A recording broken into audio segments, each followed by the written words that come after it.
अस्सलाम वालेकुम, welcome to रज़ी क्रिकेट। और आईसीसी ने क्रिकेट की दुनिया में नए रूल्स का ऐलान कर दिया है और इसमें जो पहला रूल है वो है स्टॉप क्लॉक का रूल, और वो भी टेस्ट क्रिकेट के अंदर। अभी तक आपने स्टॉप क्लॉक का जो रूल है वो ओडीआई क्रिकेट के अंदर देखा था।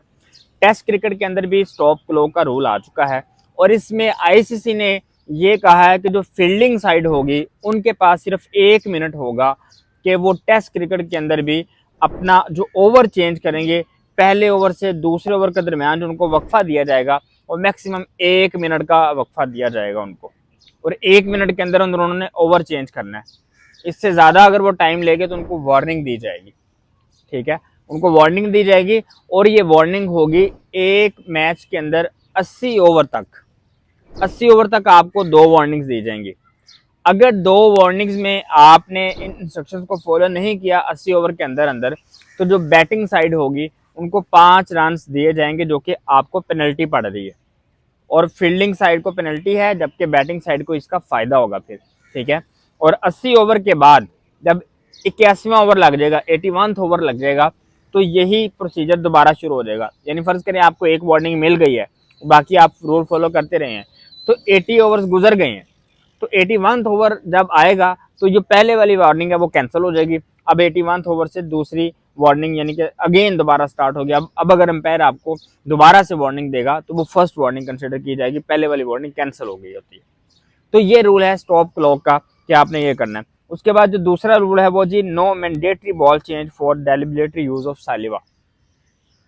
आप अगर थूक लगाते हैं बॉल के ऊपर ताकि वो बॉल खराब हो जाए जल्दी, या उसकी शेप चेंज हो जाए, या शाइन करने के लिए लगाते हैं ताकि आप आउट करें बैटर को, तो अगर आप ये करते हैं और फिर अंपायर के पास जाते हैं कि जी ये बॉल ख़राब हो गई है, तो वो अंपायर की मर्जी है वो चेंज करें या ना करें।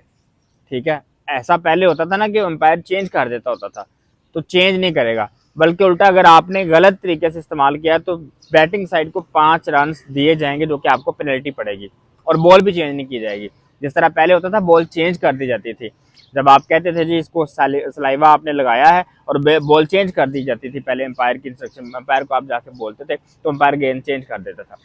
अब ना तो बॉल चेंज होगी, ना ही आपको, बल्कि आपको पेनल्टी पड़ेगी, 5 रन की पेनल्टी पड़ेगी, और बॉल भी चेंज नहीं की जाएगी यहाँ पे। ये दूसरा रूल आपका है। उसके बाद तीसरा नंबर पे DRS protocol for secondary review after an out decision.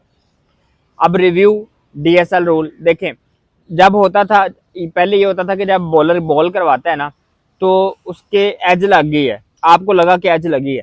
ठीक है, अब वो एज जो है ना वो लगी है सपोज दैट के पैड के ऊपर। ठीक है, पैड के ऊपर एज लग के गई है, आपको लगा शायद बैट पे लगी है, आपको लगा शायद बैट पे लगी है, तो जब आपने अपील की, रिव्यू लिया, अंपायर ने फर्ज कर दे दिया आउट या नॉट आउट, जो भी अंपायर ने दिया है, आपने रिव्यू ले लिया। अगर वो नॉट आउट देगा ऑब्वियसली आप जब रिव्यू लेंगे, जैसे ही उन्होंने रिव्यू लिया आपने, तो वो पहले चेक करेंगे पैड के ऊपर कि पैड के ऊपर लगी है कि नहीं लगी। अगर तो पैड के ऊपर नहीं लगी, सपोज दैट पैड के ऊपर नहीं लगी, बैट के ऊपर लगी, फिर तो एक प्रॉपर आउट हो गया ना।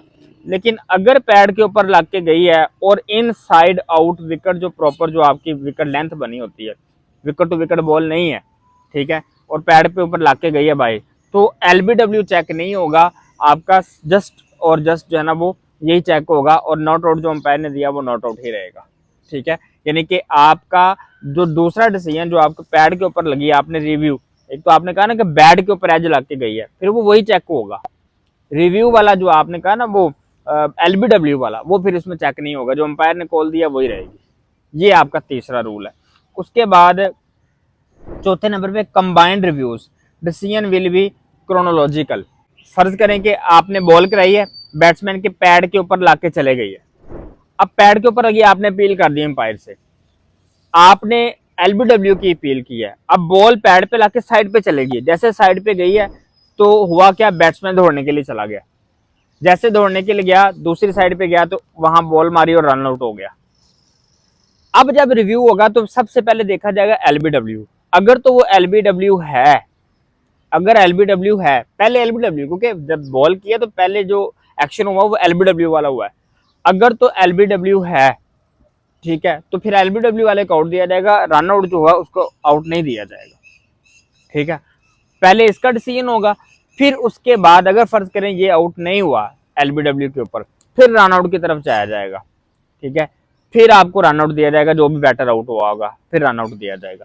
यानी कि दोनों में से एक डिसीजन, और पहला डिसीजन कौन सा होगा, बैटर की तरफ से, कि बैटर को जो एलबीडब्ल्यू आपने अपील किया, पहले एलबीडब्ल्यू देखा जाएगा, अगर एलबीडब्ल्यू आउट हो गया है तो फिर वही आउट है, अदरवाइज फिर अगर नॉट आउट है, वो एलबीडब्ल्यू नहीं हुआ, नॉट आउट है, तो फिर आउट जो रन आउट हुआ है उसकी तरफ देखा जाएगा, अदरवाइज रन आउट को इग्नोर किया जाएगा।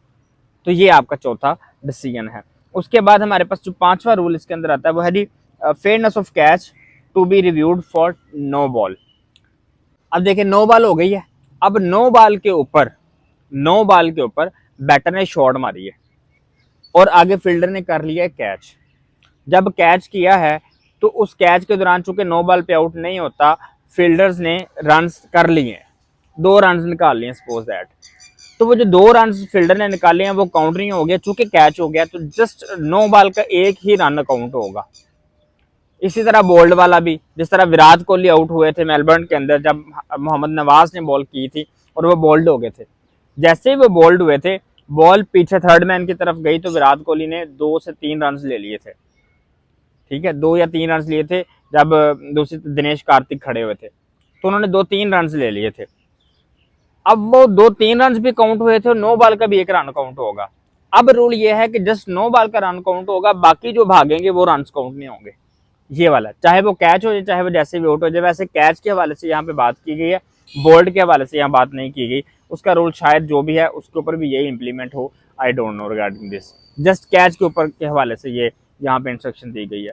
उसके बाद डेलिबरेटली शॉर्ट रन, जानबूझ के अगर कोई खिलाड़ी शॉर्ट रन कर जाता है, मिसाल के तौर पर 1 रन ले लिया, अब दूसरे रन के लिए भी भागे हैं, जब दूसरे रन के लिए भागना हुआ तो उस पर्सन को यानी कि खिलाड़ी को लगा कि दूसरे रन भागूंगा ना तो प्रॉपर पहला रन मुकम्मल लेके दूसरे रन के लिए भागूंगा ना तो शायद मैं आउट हो जाऊँ, तो वो जान के शॉर्ट रन कर देगा स्ट्राइक लेने के लिए।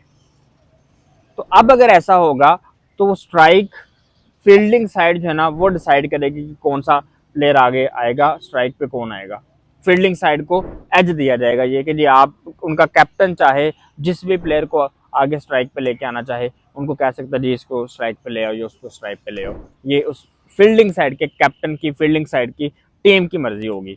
अगर वो जानबूझ के शॉर्ट रन लेता है स्ट्राइक लेने के लिए कि जी मैं ऑन स्ट्राइक आ जाऊँ, तो इस तरह से फिर फील्डर की जो फील्डिंग साइड है उनके ऊपर होगा कि वो क्या करते हैं। इसके अलावा full time playing replacement in domestic first class cricket, अगर आपका खिलाड़ी कोई इंजर्ड हो जाता है तो उस इंजर्ड खिलाड़ी की जगह पे कोई रिप्लेसमेंट आपने रखनी है। ठीक है, वो रिप्लेसमेंट आपने डोमेस्टिक क्रिकेट के लिए है। जैसे अभी भी देखें साइम अयूब इंजर्ड हुए थे साउथ अफ्रीका के खिलाफ तो उनकी रिप्लेसमेंट नहीं ली गई थी। इस तरह डोमेस्टिक के अंदर आप रिप्लेसमेंट ले सकते हैं, अभी डोमेस्टिक के लिए उन्होंने कहा है, लेकिन इंटरनेशनल लेवल पे अभी ये इतलाक नहीं हुआ। अब ये जो टेस्ट के रूल्स हैं ना ये सारे के सारे 2 जुलाई को इम्प्लीमेंट होंगे। इसके अलावा T20 का रूल ये है कि अगर T20 क्रिकेट के अंदर किसी भी तरह से बारिश हो जाती है, मैच डिले होता है, तो उस दौरान जो ओवर कम होते हैं ना, 5 ओवर होते हैं, 8 ओवर होते हैं, 10 ओवर होते हैं, उन ओवर्स के हिसाब से 30% आपका पावर प्ले होगा, बकिया जो ओवर होंगे वो उस लिहाज से जाएंगे, फील्डर फिर 3 और बाहर चले जाएंगे। जैसे पावर प्ले के अंदर ये होता है कि 2 फील्डर बाउंड्रीज के अंदर होते हैं, बाकी सारे के सारे फील्डर सर्कल के अंदर होते हैं। तो पावर प्ले फर्ज करें 20 ओवर में 6 ओवर का होता है, तो आपके 2 फील्डर 6 ओवर तक बाहर रहते हैं, बाकी सारे अंदर आते हैं। और जब आपके 12 ओवर का 14 ओवर का मैच होता है तो फिर जस्ट एक जैसे कहते हैं ना गैस के तौर पर कर दिया जाता है कि 4 ओवर आपके ये पावर प्ले हैं, बाकी वैसे। लेकिन इसके लिए प्रॉपर अब ICC ने रूल बना दिया है कि 30% तकरीबन जो ओवर है ना वो पावर प्ले के ओवर काउंट होंगे। फर्ज करेंगे 5 ओवर का मैच होता है तो उसमें 1.3 ओवर जो है ना वो पावर प्ले होगा, बाकी फिर उसके बाद 3 और फील्डर बाहर चले जाएंगे, बाकी पावर प्ले नहीं होगा। तो इस तरह होगा।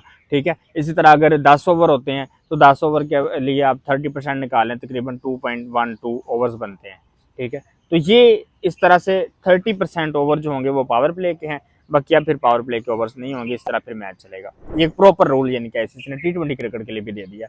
अब ये जो है रूल्स ये सारे के सारे 2 जुलाई से इम्प्लीमेंट होंगे और ICC ने ये जो मुतारफ़ करवाए हैं बहुत अच्छी बात है। ये देखिए मुतारिफ कराने का पर्पज़ यही होता है कि जो नई नई चीज़ें होती रहती हैं, आपको पता है क्रिकेट के अंदर, और उन नई नई जो चीज़ें होती हैं उनका कोई टीम फ़ायदा ले लेती है, किसी टीम को नुकसान होता है, तो आईसीसी उन चीज़ों को देखते हुए रूल्स में रद्दोबदल करता रहता है। और ये ज़ाहिर बात है वक़्त की ज़रूरत होती है कि इन इन चीज़ों को चेंज किया जाए, और ज़ाहिर बात है ये बहुत अच्छी चीज़ है। Hope for the best. आपको वीडियो अच्छी लगी होगी। अगर आपको वीडियो अच्छी लगी है तो हमारे चैनल को सब्सक्राइब करके शेयर ज़रूर करें।